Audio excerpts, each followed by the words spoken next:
Hello, everyone. Welcome to this afternoon's session. If anyone can hear me, can I get you to go ahead? I want to make sure that we've got the good connection happening. If you can, would you go ahead and make a comment in the comment section of this video, please? So I'm going to go ahead and get started. Today we are here with Anna Hayes-Harless, and she is the founder of Grow, Glow, Thrive. And Grow, Glow, Thrive's mission is to teach and empower women to let go of the negative self-talk, the comparison game, and lack of confidence so that they can write the next chapter of their life with boldness and a warrior spirit. So, without any further ado, may I please introduce you to Anna Hayes-Harless. Thank you, Cindy. I'm thrilled to be here. I am so excited for this session in particular because it has a particularly special meaning to me because I need it. So would you go ahead and tell the audience, we are getting some feedback. Yes, they can hear us, so that's great. Good. Yes, I'm assuming. Give us some feedback or tell us about yourself, would you? Sure. So my name is Anna. I live in Deerfield, New Hampshire, so up north in New England, where it is still pretty cold out, although we see a little spring peeping through, so we're excited about that. I am an entrepreneur. I coach women around issues of self-doubt, confidence, imposter phenomenon, which is also commonly known as imposter syndrome. So you may be more well-versed with that terminology.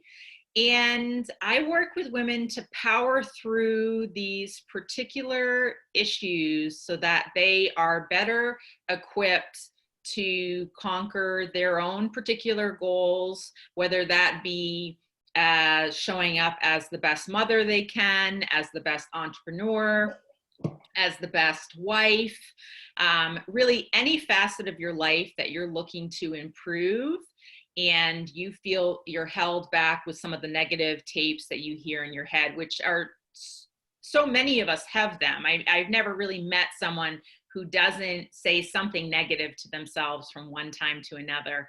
And so that's what I do on a day-to-day basis. Awesome. Awesome. Well, I'm specifically interested in, because I went to your website and I nosed around and I watched some of your videos. You had some clips on there, and I'm really interested in the whole imposter syndrome, because your approach to it is different than when you go out and look at a TED talk on it or something. It's right. It's completely different, and I think yours is it hits home better with me. Mm-hmm. And maybe there's different ways to use that understanding. I'm not quite sure, but that, as a professional woman is where you were putting it at. So I'll let you talk about that. Do you have any questions for the audience or anything right now that we need to ask them? Well, I always start these by kind of explaining what imposter syndrome and phenomenon is. Uh-huh. If people are already well aware of it, I can kind of skip over it. If people would like me to dive into it a little bit and give some examples to give some context, I can definitely do that as well. Okay, let's see. Does anybody need her to explain? I think you should. Okay, great. Since it was so new to me, yeah, I would bet there's a lot of people that are unfamiliar with it. Yes, and that's really truly the case. Either you know a lot about it or you don't know much about it at all. So I have conversations all the time surrounding it. So really, to put it in the most simplest terms for a complex situation, I like to describe it like this. Basically, you feel unsuccessful in whatever facet that is, despite evidence to the contrary. And that can look like a variety of different things. That can look like the mom who struggles to see herself as being a good mother to her children, despite the fact that they're thriving and they're happy and they're loved and they're doing well.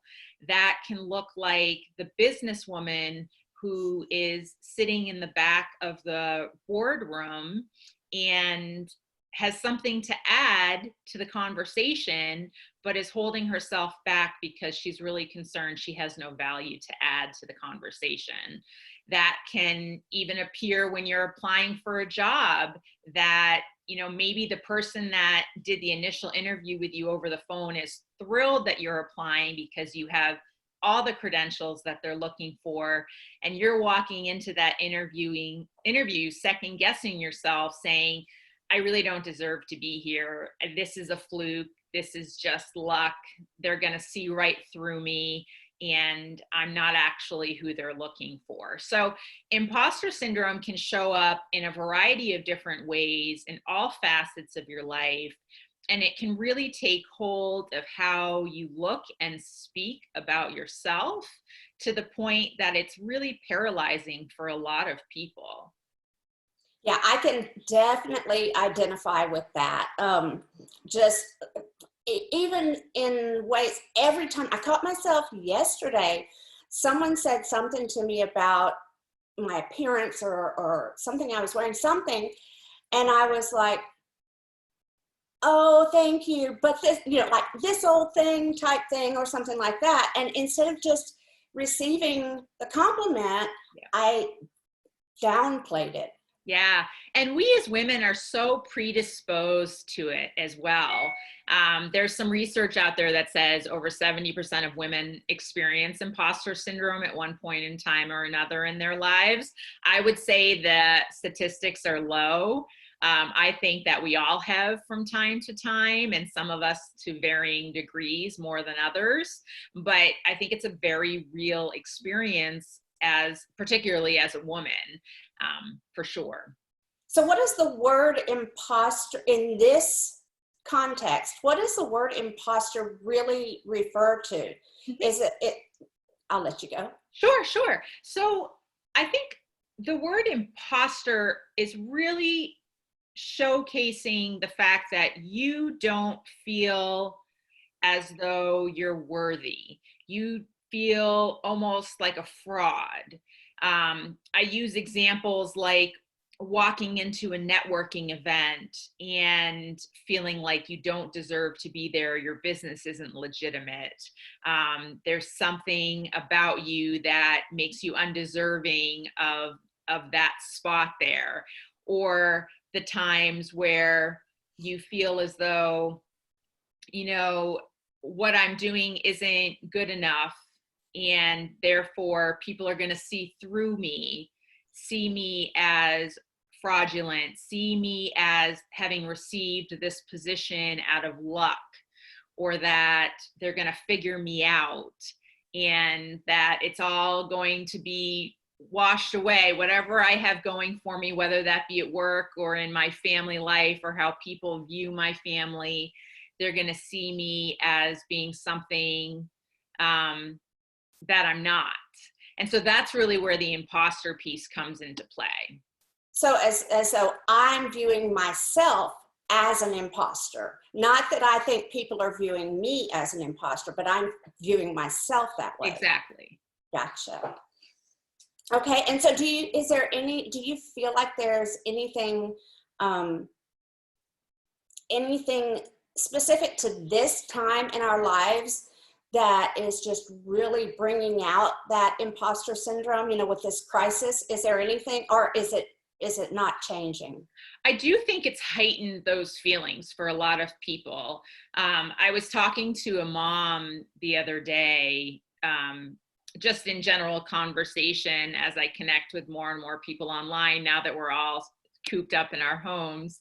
And she had mentioned to me feeling like an imposter when she's online looking at pictures of other people's families, you know, nailing this homeschooling thing, getting 3 square meals on the table, and she's still working her business or her job and everything's all hunky-dory, and she's over there, unsure of how she's going to make it through each day and support her kids and her spouse.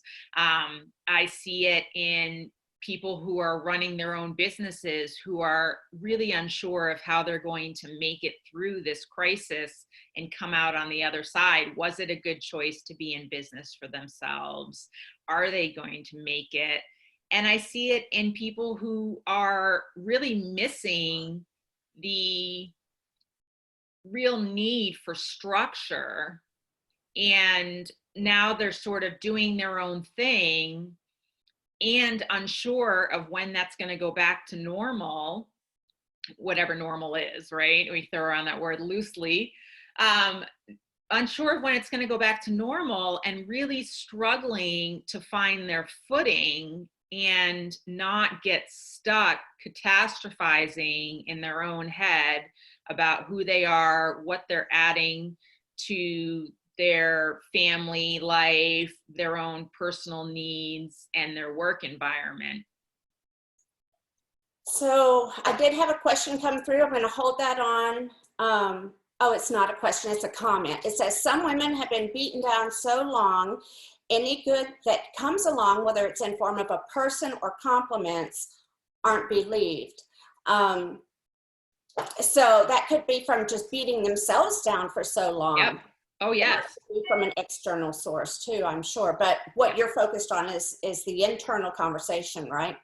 Yeah. But I think it's important, and that comment makes a great point, that those internal conversations that we have with ourselves started from somewhere. We weren't born, disliking our bodies. We weren't born second guessing our abilities. We weren't born thinking that we might not be able to make it to the goals that we have, for our future. We were at some point in time inundated with messages, whether they be familial, whether they be from society, from media. Social media is such a big player in that. And so it is very true that the messaging that we take in is an absolutely huge part of how we talk to ourselves. And that's why the work that goes into reframing and rewiring those tapes is so important, but such hard work. I'll be honest with you, it's hard work. Well, do you have, now, did you come with like a plan of some things that you wanted to share with us? Sure, yeah, I did. Okay, good. So I'll let you do that before I just continue asking questions, because I want to, you may answer them without me having to ask. Okay. So, go for it.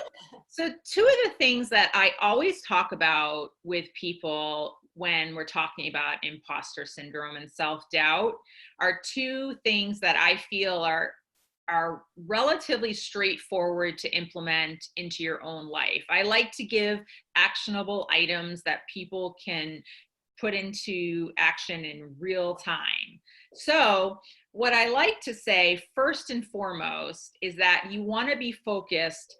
The whole premise behind imposter syndrome is that you're really not feeling successful with whatever facet of life you're looking at. And one of the best ways to reframe and rewire that tape is to practice actually reminding yourself that you do have successes to stand on and that you have seen times of great success. So what I always recommend both my clients and just people I befriend and have these conversations with is do what I call a running list of successes. And this is always done at a time when you're not at the height of those really negative feelings. It's done at a more very chill time, maybe a Friday night, feet up, glass of wine in hand, where you're feeling good. But you make a list somewhere that will be easily accessible to you of successes that you feel confident in. It could be anything from things that you are really, really crushing when it comes to taking care of your children. It could be something that's happening at work. It could be something that you accomplished with a promotion, or you stepped out of your comfort zone and did something that you didn't anticipate you'd be able to or willing to do. It can be any and all things, but you make this list.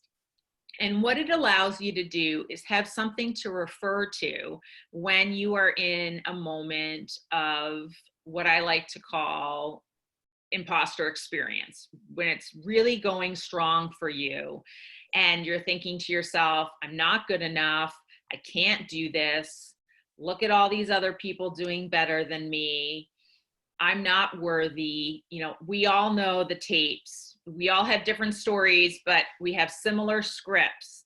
And it's a list that, when repeated over and over again over the course of time, can help rewire some of those tapes so that you can start to feel more self-assured in the fact that you are actually being, or actually more successful than you're giving yourself credit for, which does a number of things for you. It builds up your self-confidence, it decreases your self-doubt, but it also improves your overall sense of well-being. I mean, the anxiety that people feel when they're feeling not good enough, not successful, not able to step into their own, whether it be a dream or a goal, is really, really disheartening and hard to overcome. So if you have something where you're constantly looking at it and referencing it, it can be really, really powerful. And it sounds very simple, and in a sense it is, right? Making a list is simple, but the actual activity can be challenging for some people. So what I suggest is, if you get to a point where you say, you know, Anna, I came up with 3 or 4 things, but I feel like there's more, I'm struggling to come up with it. I always suggest partnering with somebody you love and trust, who knows you very well and who sees you succeeding and achieving and doing the things that you want to believe you're doing, but you're just not able to see for yourself. So they can help you craft that list as well. So you're crafting the list and you're keeping it in a spot, maybe in a journal, maybe in your phone, maybe in your calendar, somewhere that's easily accessible for you that you can pull out at any time. And you're adding to it as time goes on, right? Maybe some things don't resonate for you any longer after you've done this for a while and you've got some new things to add. So you revamp the list. So that's really the first thing I always, always, always recommend for people. The second piece is not necessarily an action step, but more so a viewpoint. And that has to do with primarily focusing on comparing ourselves to others and the rabbit hole that that leads us down. And in particular, in this day and age with social media, there's so much going on that you see of other people's highlight reels. And in reality, you're living in your reality, right? You know the ups and downs that you're going through, but what you're seeing is other people's highlight reels. So that's what you're comparing your reality to. And that's a losing game. You're never going to see people post, or very rarely post, about their child's meltdown at dinner and how frustrating it was to not be able to get any of the homeschooling done today, and that you're just plain exhausted and just want to cry in a corner. You're not going to see the person talk about how frustrating it is that their business is at a standstill and they're really just unsure of how to start things back up, and they're scared they're not going to get more clients during this type of crisis.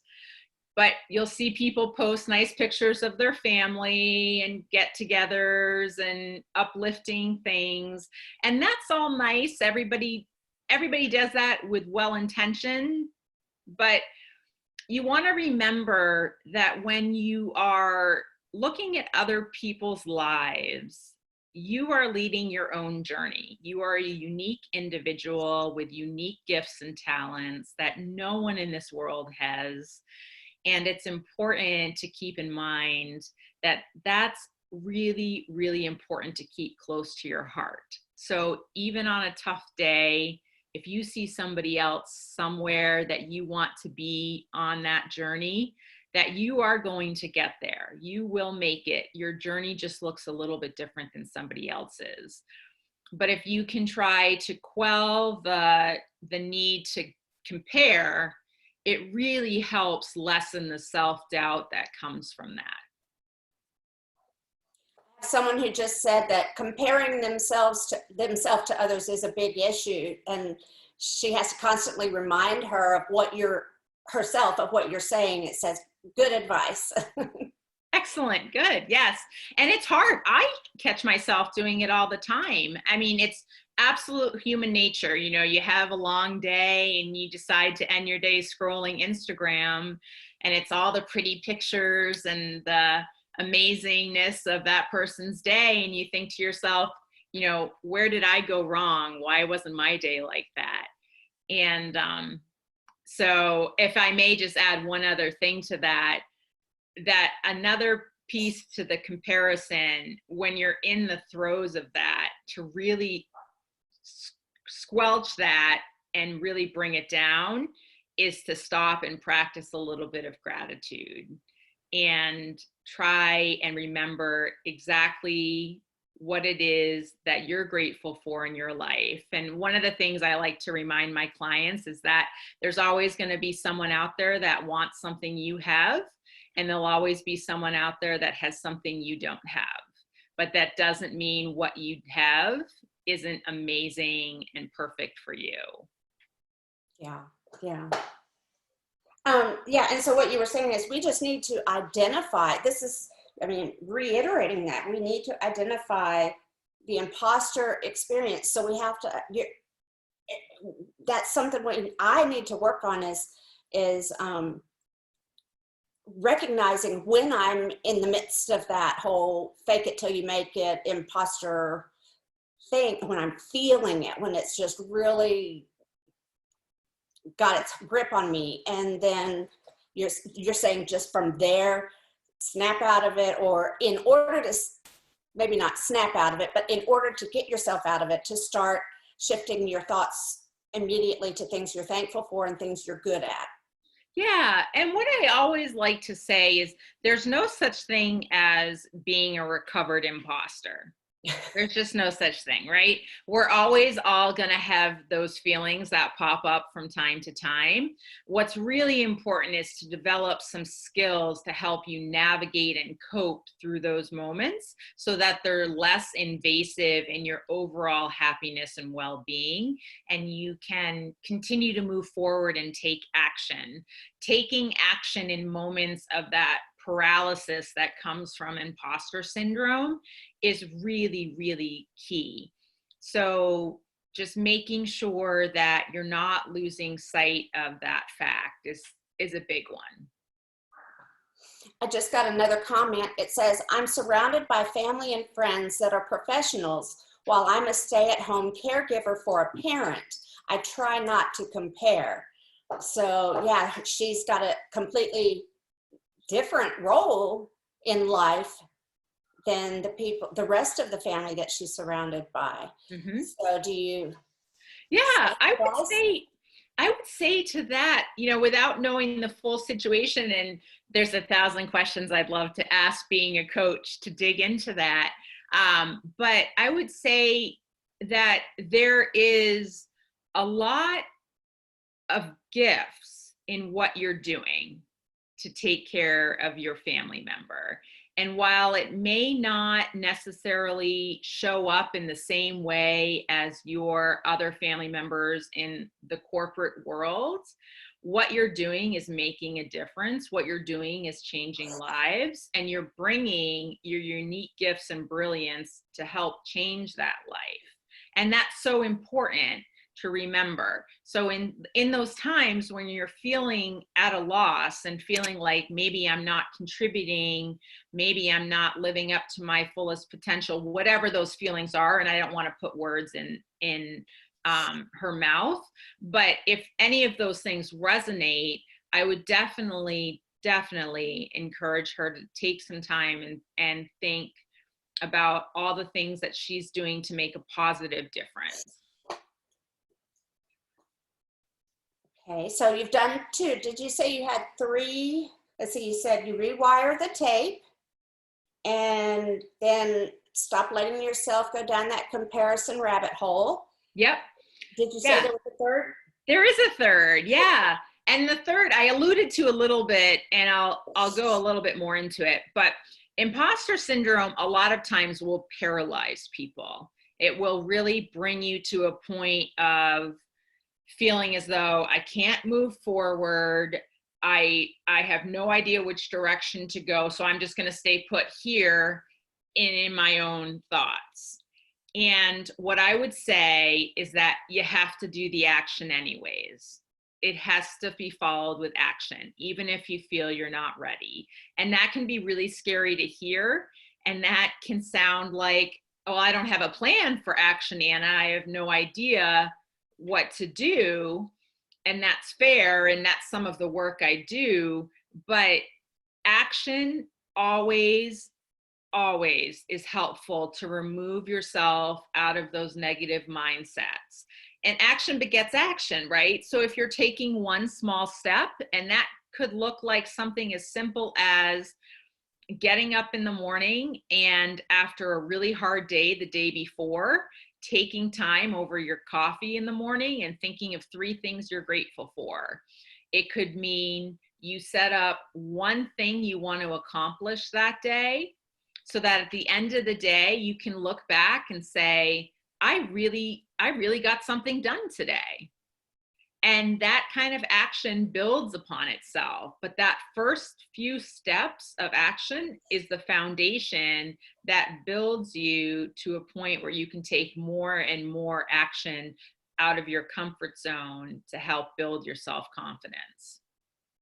So do you give people like a daily checklist or a strategy, or something, so they're coaching with you, and then they hang up the phone or the video call, and then the next day they're trying to remember everything? Do you give them some kind of a, just like a little guideline or something? Oh, yes. Oh, yes. Right now, I do a lot of group programs, and all the modules are laid out. There's worksheets that are laid out. There's one-on-one coaching time throughout the program. So I guess it's probably important just to give you a little backstory for me, just to give context to this as to why I do things the way I do. But I struggled with imposter syndrome for years, and I had no idea what it was, but I knew it was paralyzing me, and I had to figure it out. I had to get through it somehow.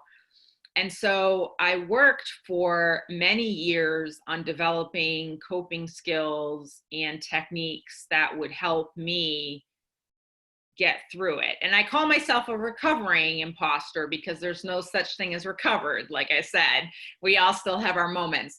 But I've used those tools and that guidance with the people I work with, because I think it's so imperative to be almost holding hands. You're very vulnerable when you're sharing some of these deep needs and issues that you're having within your own mind and your own heart.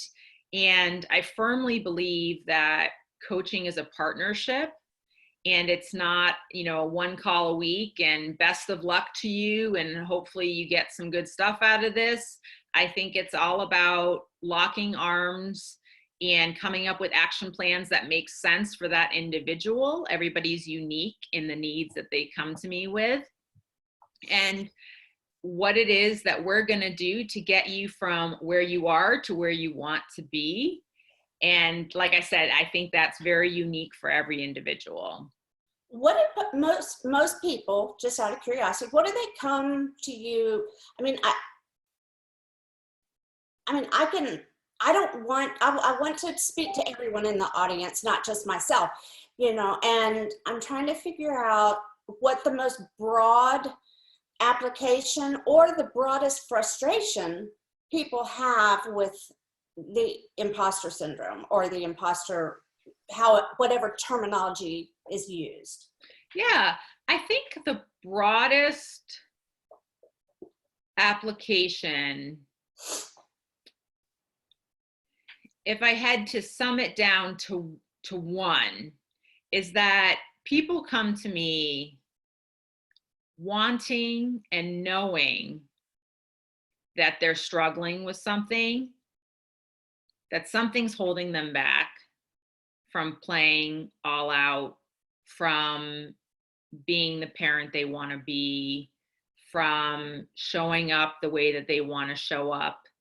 And they're not really sure what it is. I almost kind of relate it to the itchy sweater your grandmother gave you, right? You have to put it on and you're wearing it, it's uncomfortable, but you can't take it off. You know something's going on, but you're just not quite sure what it is. You don't really necessarily have a name for it, but it's uncomfortable, it keeps you up at night, and it gives you anxiety. And so much of that is tied into one another. But when we get down to the nitty-gritty pieces of it, it's almost always imposter syndrome. Almost always. And do you sometimes have to refer people to a therapist? Mm-hmm. I mean, or yes, you do. Yes, I have. I have referred people to therapists before. I have a great therapist I work with that I refer out to. I, as a coach, have a moral obligation to only take on clients that I know I will be able to help and that are in my scope of expertise. And if somebody comes to me with, real true mental health issues or safety issues in their home, or like a extreme background of trauma, those are really best suited for a therapist. Now, what I will say is many of those people come to coaching after therapy or can do it in conjunction, but I always refer out. I would never take a client I didn't feel 100% sure we could make extreme headway with. Right, right. And, because I'm listening to you and I'm thinking, some of this could be things that, what you're saying, some of these things are like, wow, I've spoken to counselors before and they haven't talked about this, but now Anna's coaching on this. I didn't even really need that counselor, did I? I just need a little coaching and guidance. You see what I'm saying? So Yeah. That's what I was trying to.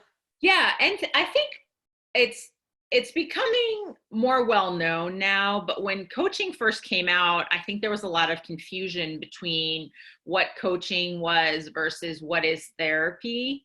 And the best way to describe it in the simplest terms is coaching is very much about the coach and the client working on the present and the future. And a lot of what therapy is healing from past to move towards the present, to be more ready to take on the present. So that's why there's so often when somebody comes with some extreme issues coming from the past, they do need to be referred out. Yeah, I think that's a great analysis or a great explanation. Because, yeah, I think that's great. Okay, so let's see. I don't have any other questions right now. Resources. Do you have resources that actually, if you have, just take the floor. Sure. So I have a resource on my website, and it's 3 simple tricks to overcoming self-doubt and imposter syndrome. Start the process. I always say start the process because it is an ongoing process. And then I also do twice a week, I do videos on varying topics on Instagram and on Facebook, but I am a little bit more prevalent on Instagram. That's where I spend most of my time, about anything and everything that comes with female empowerment, because I really feel like they're one and the same on many levels.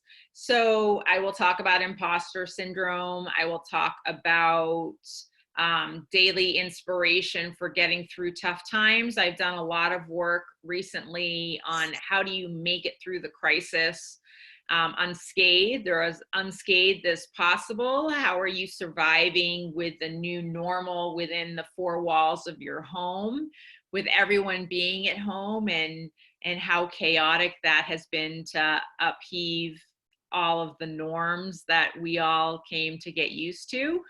So I have a lot of resources on Instagram, and I do have my my free 3-step workbook on Instagram as well, that it's in my bio, so you can check that out as well. All right, people, y'all need to follow the Instagram. We're gonna make sure of that one.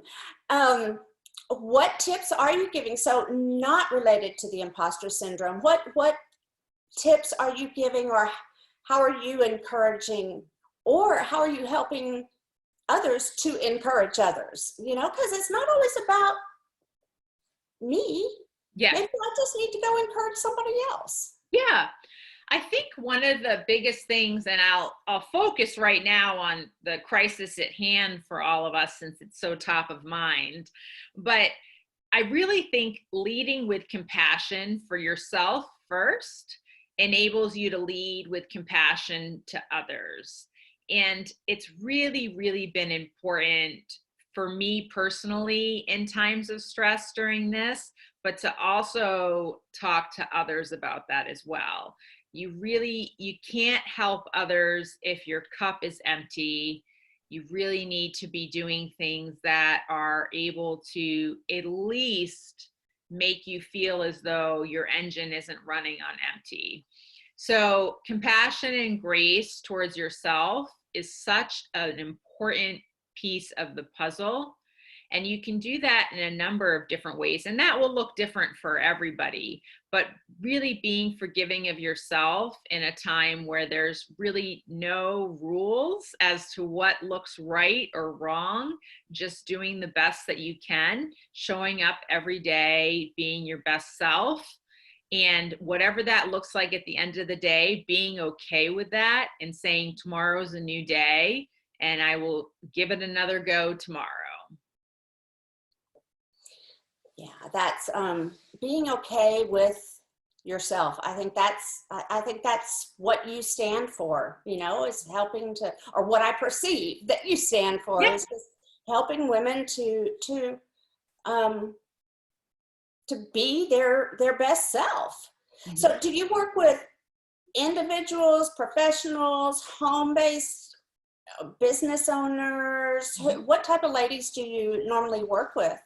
So I worked with pretty much all women, usually in the demographic of 30 and up, although I have been working with some younger 20-somethings in the last 6 months or so.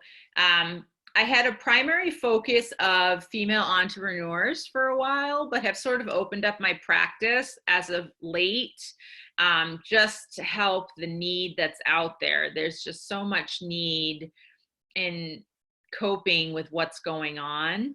Yeah. So I work with women primarily. I've coached a few men, but women primarily. And I don't have a niche down to where my ideal client is, 30 to 40, 3 kids, white picket fence, any of that. I'm not that coach. More so what I look for is a connection that we have together, because I truly feel that coaching is a very, very trusting bond, and you really have to trust one another and believe in each other. And so that's really what I look for when I talk to people. And I'm not a great fit for everybody, and not everybody's a great fit for me. And that's part of what I do when I talk to people, is just to make sure that we're a good fit to work together. But I really enjoy working with all different kinds of people. It helps me learn. It helps me stay in touch with what's going on in the world and not just sort of, narrowed in on one particular group of people. And that's really what I enjoy doing, is connecting with people. I just had someone text me and they said, I didn't even know there was such thing as imposter syndrome. And I didn't either. I knew that I was always, when I was younger, I was always, the terminology was quit putting yourself down so much, quit putting yourself down so much. And discovering you and discovering this imposter syndrome, it just truly, it was a revelation for me. It's like, wow, yeah. So for the lady who just texted me, it popped up on my computer. I'm with you. I didn't get it either. And I'm sure there's lots of, I didn't know about it either. And I'm sure there's lots of ladies on the call or on that will be watching the replay or what have you. So where do you normally, now you do speaking engagements as well, right? I do, when we're allowed to. Right. So who do you speak to and what do you speak about? The imposter syndrome? I do speak about imposter syndrome, yes. I speak to groups of women. I'm looking to start to speak with younger women. Mm-hmm. I really think that could be impactful, high schools, colleges, and really, because I think that there's so much formulated in those younger years about those negative tapes that we take with us through our adulthood. So that's a new group that I would like to start speaking to. But I've spoken to professional women. I've spoken to entrepreneurial groups. So. And what do you speak when you, never mind. So your Facebook page, you do, I think I shared your Facebook page in our group, but I really should go back and share the Instagram page because that's where you are most of the time, right? It is where I'm most of the time. Facebook doesn't seem to like me as much. Half the time my videos don't upload, and most of my content is in video format. So in Instagram, It's all there. And it's titled for you. So if you're searching for a particular topic, some are short, some are longer. But yeah, I love Instagram. It's a really great way to connect with me, but I am on Facebook. So if you are on the Facebook page, I do try to post my same content from Instagram to Facebook. I just find that Instagram's a little bit easier of a platform to use and to find the content you're looking for. Yeah, well, and I told you when we talked the other day, I love your Instagram. Just when you go there, you feel like, I almost felt like I was in a virtual store. I don't know why, but it's like everything was organized and there was a common theme and I could find what I wanted. I mean, it was just I really was impressed with your Instagram. Well, thank you. I appreciate that. So, and on your website, you, I just got a question. Hold on one second. Let's see. Sure. Let's see.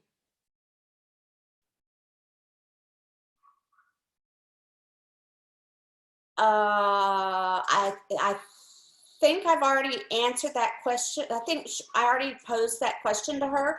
Text me what the question is and I will see, I'll see if it's one we've already answered or addressed.